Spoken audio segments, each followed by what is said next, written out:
Steps 8 and 9 are concerned with personal relations. First, we took a look backward and try to discover where had we been at fault. Next, we make a vigorous attempt to repair the damage we have done. And third, having thus cleaned away the debris of the past, we consider how, with our newfound knowledge of ourselves, we may develop the best possible relations with every human we know. This is a very large order. Is it a task which we may perform with increasing skill but never really finish? There's a surprise. Learning how to live in the greatest peace, partnership, and brotherhood with all men and women of whatever description is a moving and fascinating adventure. I don't know how many times I've sat in 12 and 12 meetings and allowed that to go right over me without really appreciating the implications of it. But the implications of it, to me, tie in perfectly with what we're learning with the Eightfold Path and with the other Buddhist teachings about the ongoing practice of living in a different way than I had previously, and how that gets informed by developing new awarenesses.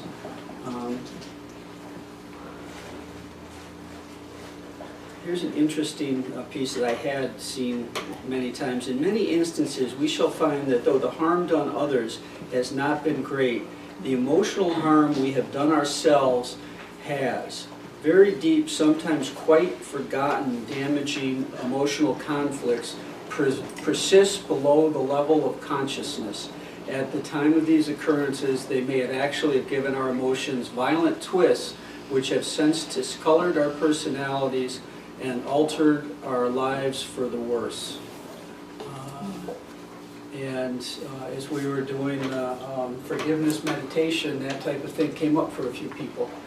And I think it's profoundly important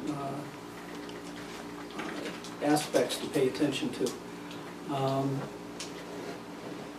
When I think of the 8th step, in my case, and as I've worked with sponsees, a lot about how I think about it is making the list of the people that we had harmed, and then developing or having enough faith to know that we don't have to rush right in and make everything okay right now. The inclination, I think, for me is I want to take care of things, get it out of the way, be done with it, and never have to think about it again. But I think that sometimes that can lead to being impetuous and maybe doing premature 9 steps with people, maybe for where they are in their life, or simply by forcing a situation. Hey, can you come talk to me for a few minutes, when it happens to be the day you just lost your job and you're not particularly open into wanting to hear me fess up to stealing $1,000 for you for cocaine last year. And so making the list and having the faith and looking at it as part of a process that's ongoing for the rest of our life, I think is quite important. And actually that leads right into this quote: good judgment, a careful sense of timing, courage, and prudence. These are qualities we shall need when we take the 9th step. And I think actually as far as the 9th step goes, that is a key part. Another key part for me is knowing what is my intention. For what reason am I doing a 9th step with someone? It's going back to right thought and right intention in the Eightfold Path. Am I trying to get someone back as a friend? Am I trying to get someone back as a girlfriend? And what I'm putting out there that I'm making amends for something when really I have ulterior motives. This is one of the reasons that it's a really good idea to have a good sponsor to work through these things with, so we don't delude ourselves into thinking that we're cleaning our side of the street, is when in fact what we're trying to do is get a new apartment or a new car out of somebody. And then going on with the 10th step, as we work the first 9 steps, we prepare ourselves for the adventure of a new life. But when we approach step 10, We commence to put our AA way of living to practical use day by day in fair weather and foul. Then comes the acid test. Can we stay sober? And importantly, keep in emotional balance and live to good purpose under all conditions. And that, once again, it's not just about not drinking. It's about to keep in emotional balance and live to good purpose. It is a spiritual axiom that every time we are disturbed, no matter what the cause, there is something wrong with us. I always gave credit for that line to Dr. Paul and Dr. Alcoholic Addict. You know, the acceptance is the key. But it looks like he got it from somebody else. This next quote really relates very clearly to what's said by pretty much all Buddhist teachers. A burst of temper could spoil a day, and a well-nursed grudge could make us miserably ineffective. One of the things that Buddhists teach is that we can do untold damage to our karma by just having one outburst of anger. You know, after we've done weeks and months of good things, and boom, you know, I explode because I don't get the right parking space, and that's all undone. And so part of this process is the continuing deepening of the awareness of the things that cause me fear, that cause me discomfort, and cause me to lose my center, lose my balance over time.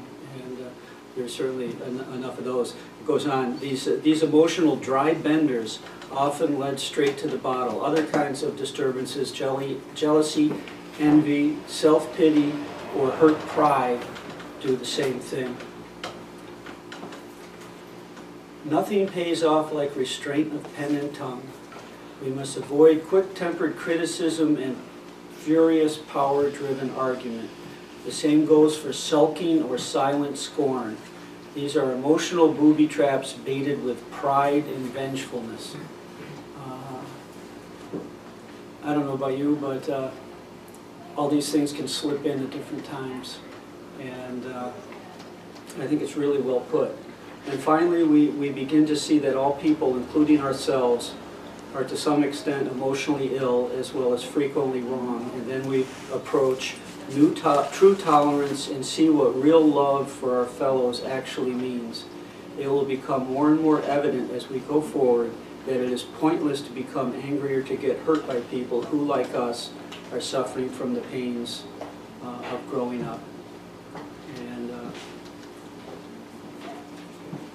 courtesy, kindness, justice, and love are the keynotes by which we may come into harmony with practically anybody. And you know, I can't really think of any quotes that can be more in line with the teachings that we're reading from the Buddhist teachings. When what I've included in this segment for this afternoon is the sixth of the eightfold path, is right effort or right diligence. The effort to restrain defilements, the effort to abandon defilements, the effort to develop wholesome states, and the effort to maintain wholesome states. So there's four things going on there. One is to stop doing, to cut back on our shortcomings, to cut back on the things that are causing us damage to the best of our ability.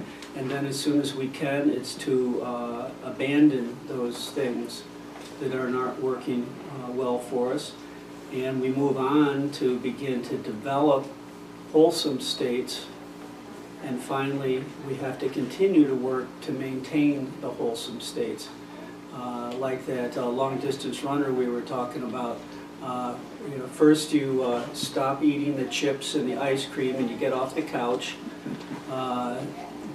Maybe you cut down on the chips and the ice cream first, and then you cut them out, you get off the couch, then you start doing your exercise and your workout, you develop the skills to be a long-distance runner, and then you maintain those skills. Rather than starting and stopping, going in fits and spurts, being undisciplined, the right effort and the right diligence is essential to maintaining the path that we're on, regardless of the language we use. And so what I wanted to do in conjunction with that is a meditation. And I've mentioned what a meditation is, and it's a loving kindness meditation. That's what metta translates as, is loving kindness. And so I have another one of Jack Kornfield's efforts at doing a meditation. So how I'd like to start is to have you all sit in a position that's comfortable for you to maintain a meditative posture. And to start with, notice how your body is sitting on your respective seat or couch or floor. Notice your posture. Notice if you're erect. It's a good idea to be as vertical as you can without being rigid. Sit in a position so that you're not likely to put undue strain on your knees or your hips. And sometimes when people are on couches, they can be uncomfortably tilted back, which causes their neck to suffer. So if that you find out that's happening, feel free to move to another position in the chair. And now I'd like you, when you're ready, to settle into your meditation with your eyes either closed or at half-mast, taking all the time you need to settle down. There's no need to hurry, and there's no need to perform. Take a couple of deep breaths and let yourself know that you're beginning to meditate. That there's no need to become a good meditator. That there's no place to go, and there's no competition. And while I'm speaking, follow your breath and notice the noises inside and outside of this room. You may notice the sound of electricity in the walls, the traffic outdoors, as you follow your breath. And for those that are not comfortable following their breath, take a deep breath and let go of being good at this.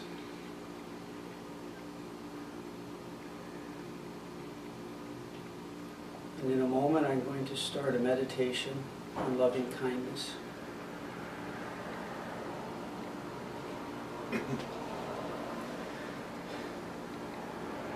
This meditation uses words, images, and feelings to evoke a loving kindness and friendliness towards oneself and others. With each recitation of the phrases, we are expressing intention, planting the seeds of love, of loving wishes over and over in our heart. For many of us,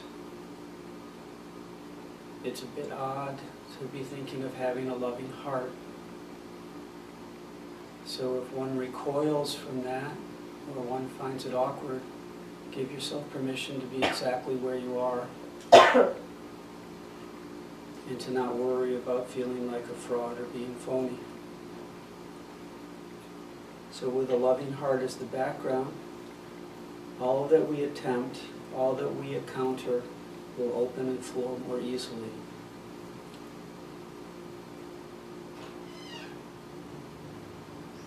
At the beginning, we're going to meditate for about 10 minutes silently, and then I'm going to begin to speak again. So in 1 minute, I will be quiet.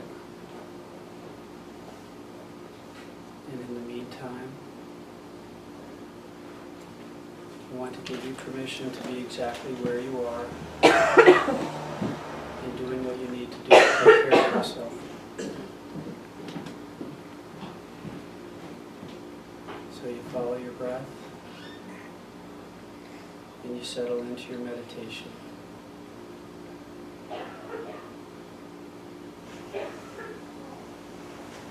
You notice the sounds in the room and outside of the room.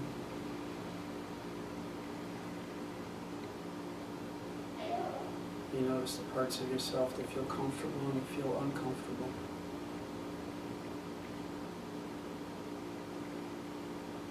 When you've learned what you needed to learn from the discomfort, feel free to adjust your body.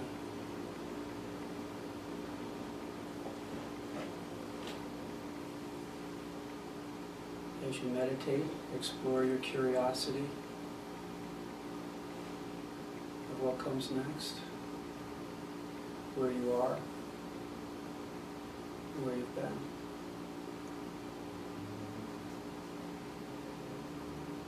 Just let the thoughts come in without judgment. Note them as thinking or worrying, enjoying,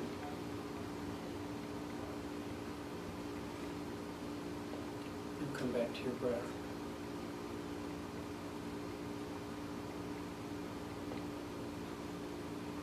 Notice the judgment. Notice the criticism.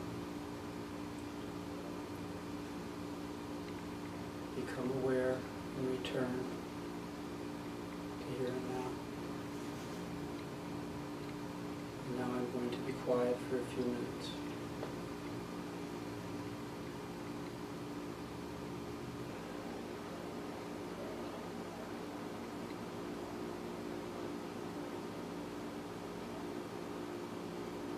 We're going to begin the loving kindness meditation, each of you with yourselves. Breathe in gently and recite inwardly the following traditional phrases directed towards your own well-being. You being with yourself because without loving yourself it is almost impossible to love others. Now repeat this to yourselves.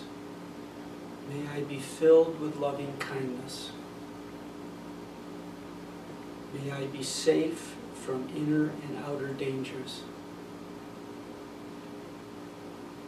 May I be well in body and mind.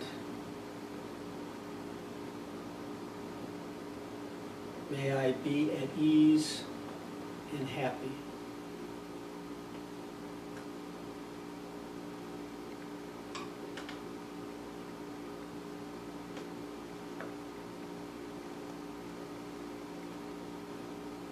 We're going to repeat these phrases. As we do, picture yourself as you are now and hold that image in a heart of loving kindness.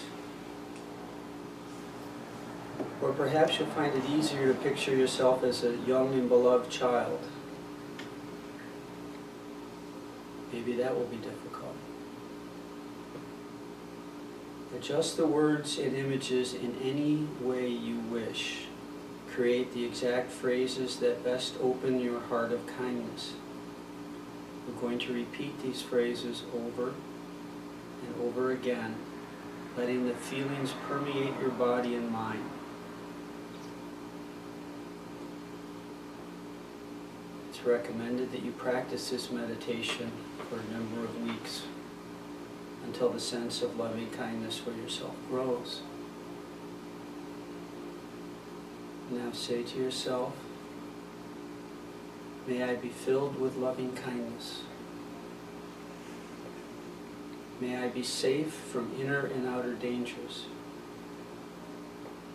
May I be well in body and mind. May I be at ease and be happy.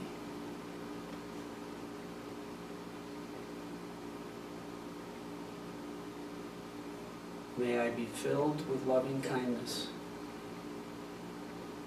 May I be safe from inner and outer dangers.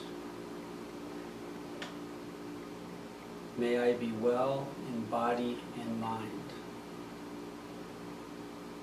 May I be at peace and be happy.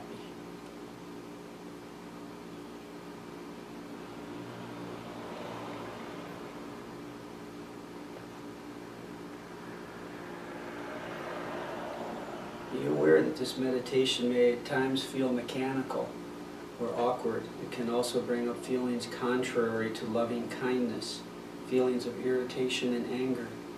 If this happens, it's especially important to be patient, be kind towards yourself, allowing whatever arises to be received in a spirit of friendliness and kind affection.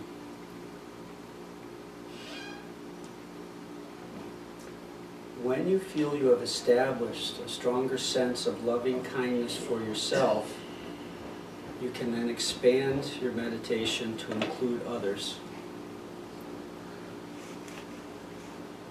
At some point, we will move on to choosing a benefactor on whom to bestow your loving kindness. But again, be aware that we don't move on to extending loving kindness to others until we feel stronger in our loving kindness towards ourselves. Many of us will find it easier to bestow loving kindness on others than we do on ourselves.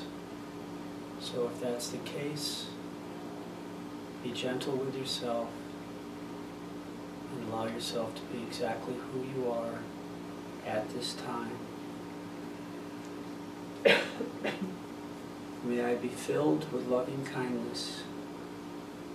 May I be safe from inner and outer dangers. May I be well in body and mind. May I be at ease and be happy.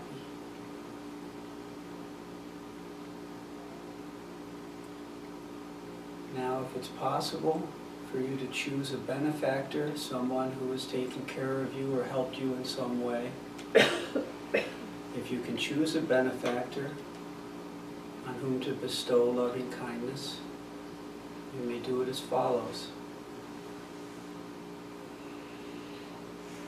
May you be filled with loving kindness. May you be safe from inner and outer dangers. May you be well in body and mind. May you be at ease and be happy. Let the image and feelings you have for your benefactor support the meditation. Whether the image or feelings are clear or not does not matter. In meditation, they will be subject to change. Simply continue to plant the seeds of loving wishes, repeating the phrases gently, no matter what arises. May you be filled with loving kindness. May you be safe from inner and outer dangers.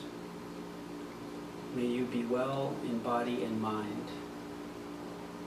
May you be at ease and be happy. Expressing gratitude to our benefactor is a natural form of love. In fact, some people find loving kindness for themselves so hard that they begin their practice with a benefactor. This too is fine. The rule in loving kindness practice is to follow the way that most easily opens your heart.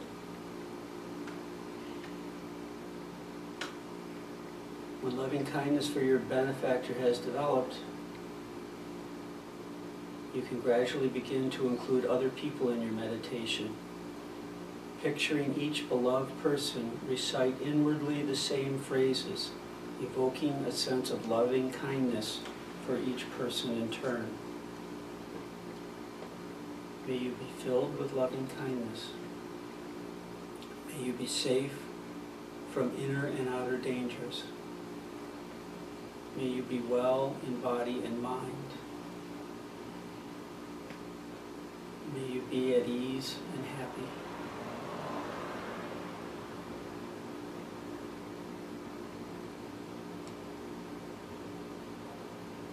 After this, you can include others. Spend some time wishing well to a wider circle of friends. And gradually extend your meditation to picture and include community members, neighbors, people everywhere, animals, all beings, and the whole earth.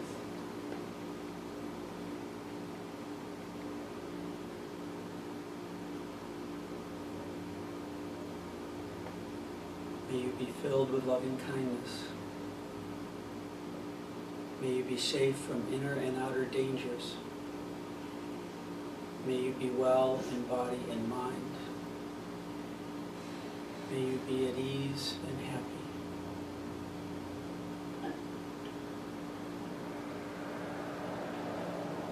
Finally, when it's time, and this may or may not be the time, you may include the difficult people in your life, even your enemies, wishing that they too may be filled with loving kindness and peace. This will take practice, but as your heart opens first to loved ones and friends, you will find that in the end you won't want to close it anymore. Loving kindness can be practiced anywhere. You can use this meditation in traffic jams, in buses, and on planes. As you silently practice this meditation among people, you will come to feel a wonderful connection with them. The power of loving kindness. It will calm your mind and keep you connected to your heart. I'm going to repeat the meditation once more, and then we'll end with the bell.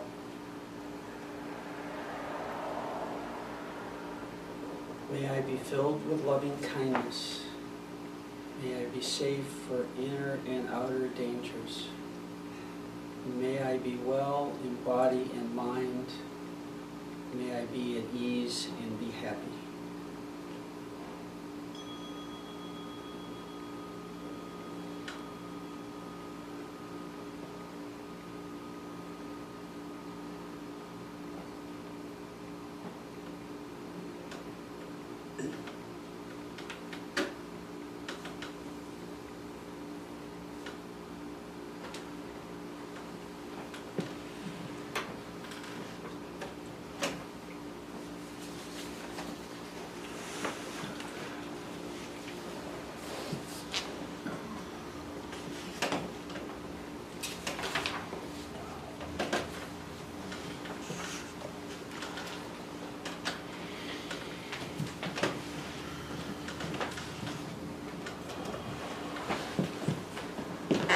Take a minute to reorient.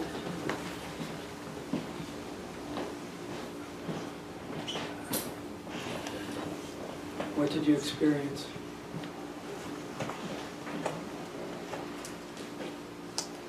Now, in theory, a good number of you should have fallen asleep. I was close. What do you think that was about?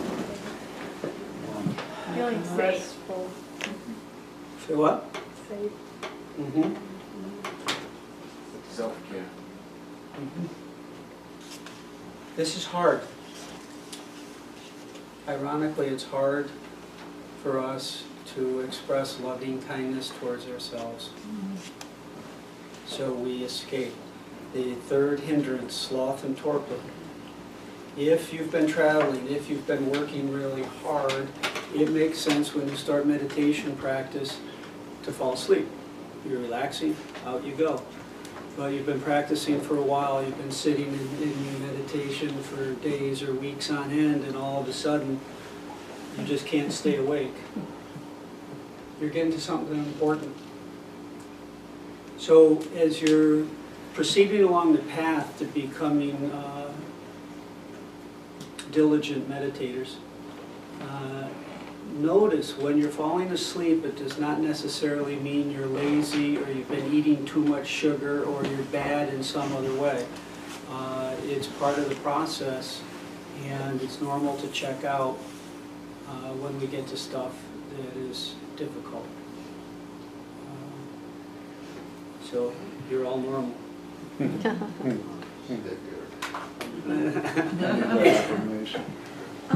When I was meditating, I was conscious, but I'm not sure if I was asleep or not. What's that? I wasn't, I wasn't really asleep, but I wasn't really awake. You may have been daydreaming. Oh, okay. Not a problem. It's just, it's another way to escape. Not a problem at all, very normal. Sometimes it takes a real long time to notice it, that's what it is. Because it can be sort of fun. Anybody else have anything?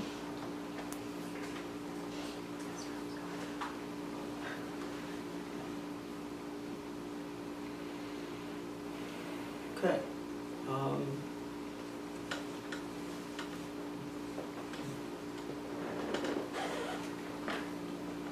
Well, I have something that I wanted to go into. So, the first thing I had to accept as an alcoholic and a drug addict was the first step. It took me a number of years. And it wasn't like I was willfully trying to avoid the first step. To a large extent, it was because I didn't understand and I didn't know what was going on. And when people were trying to teach me, I was not able to hear them. So there may have been some issue of the skillfulness of the teacher, and there was definitely an issue of the willingness of the student. So the first big acceptance for me was the first step. And probably everybody here has been forced to read Dr. Alcoholic Addict, and now acceptance is the key. About whenever we're not accepting something, whenever we're angry, whenever we're having a problem, acceptance is the answer.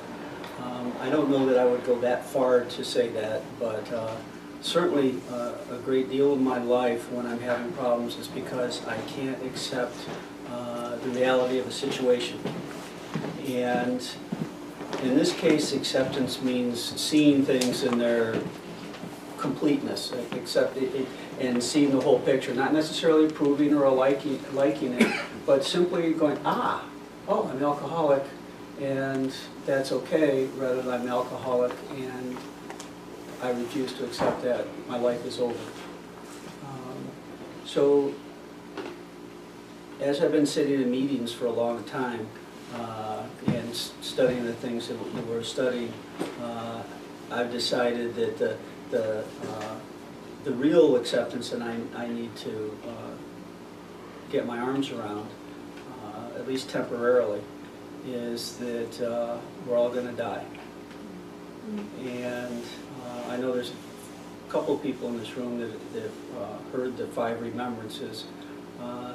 The 5 remembrances, the version I have, or it's quoted from Thich Nhat Hanh, but I think they're foundational thoughts for me to live by, to the best of my ability at any given time. And I expect that my ability will diminish at various times, and I will go from being all sorts of spiritual and gracious to a raving lunatic at various times when it becomes my turn to face declining health, old age, and death. But for now, what I'm trying to do is habitually get myself into a position where I'm inclined to be accepting of what's coming in the future rather than inclined to live in denial of it. And so the 5 remembrances are as follows. I am of the nature to grow old. There is no way to escape growing old. That's not totally true. I mean, you can just die. But I am of the nature to grow old. There is no way to escape growing old. I am of the nature to have ill health. There's no way to escape ill health.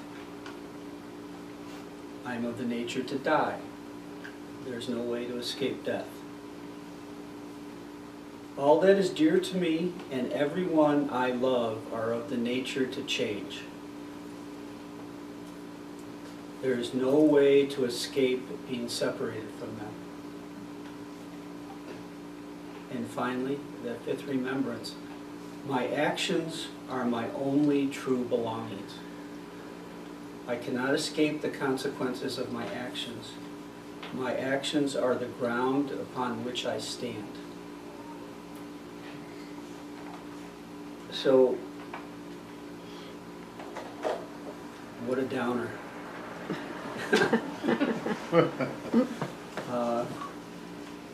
Yeah, giving the 5 remembrances to somebody that's not expecting them can really lead to an interesting response.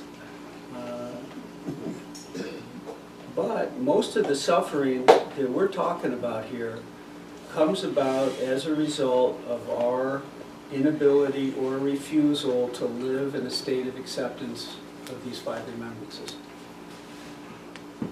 So yeah, I say that, and I want to acknowledge that if I were to get a diagnosis tomorrow of some terminal thing that's going to be slow and painful, or fast and very painful, I can't really say, oh, no problem, I'm pretty highly evolved, I'll just deal with that, and I'll be gracious and an inspiration to all the people that come visit me. Yeah, I could be a real dick. You know, I just don't know. But what I'm hoping to do is to practice this stuff that we're talking about so that I can start more skillfully to let go of my attachments to everything, to the house, to the car.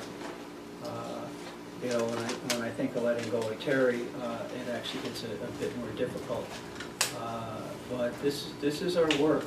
Our work is to learn how to love life and not be attached to life. How to be in love but not be attached to being in love. How to live with and without these things, these people, these things that are important to us without clinging. This is a particularly difficult thing for parents with children, and for some of us, for us as children with our parents. It's very difficult to discern when am I parenting and when am I clinging. One way to tell is when I'm parenting, I can often keep a fairly balanced outlook, and I'm not a maniac. When I'm clinging, they need to change and they need to be different. And I'm stressed, and I find myself becoming angry and self-righteous. So, to be in love without being attached to being in love. To parent without being attached to the children. And that's a lot of the work in snippets to be what I would like to be, which is to be centered and balanced and present most of the time. And I don't think for me in this life I'm going to get beyond most of the time. You know, there will be some times when it's too much for me, and I'll conduct myself in ways that I don't like, and I'll need to do 10 steps. But I would like those times to become fewer and farther between and less intense, and me to, in a skillful way, own my part in it and get over it, and fix the damage that I've done. And you know, for me, that's what I'm shooting for now. That's pretty much all I had on that. Does anybody have any thoughts?